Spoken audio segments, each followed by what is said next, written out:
So today guys, mag-harvest tayo ng ating mga kalamansi. So dito tayo guys, meron na ako dito na harvest.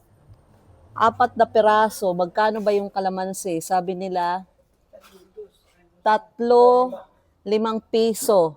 So may 5 pesos na ako dito, tapos meron pa 2 ha. Maghanap pa tayo. Eto, pwede na ini. Hay na. Ito. Guys, tara. Come on. So, tingnan mo ha. Meron dito, ayan. Meron dyan isa. Meron pa 2. 3. Grabe, mabuti ako ang nauna. Kay kung hindi, si Junjun ang kukuha niyan.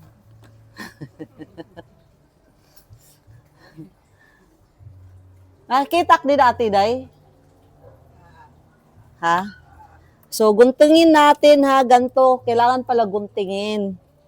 Dito, ayan o. Gunting. Wala kadamo sa kalamansi. Malapit na ako yumaman dito. Okay. So, hanap pa tayo ha. So, eto pa, meron pa dito o, ayan. So, pitasin natin, ganyan. Ha? Butangi. Tapos, putulin lang natin. Wait, mamaya puputulin natin. Kaya, mag-isa lang ako dito. So, eto pwede na to, ayan. Hanap pa tayo, ha?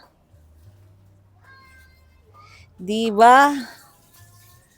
Ang galing-galing, magtanim ka lang, dadami ang iyong harvest pag inalagaan mo yung kalamansi mo. So, dito na tayo sa isa ha. Meron pa kasi ako dito. Ayan.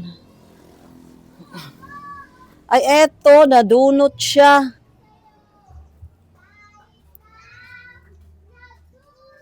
Kukonti lang dito, no? Ito yung ito yung pinakamaraming bunga. Pero,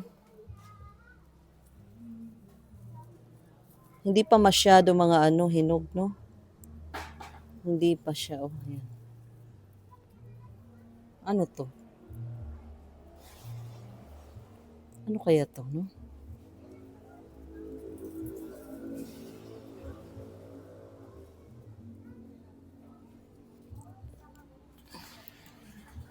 So, hindi pa dito. Wala pa masyadong hinog dito, guys. Marami lang siyang bunga. Ayan, ayan, bulaklak. Tsaka maliliit na bunga. Oo.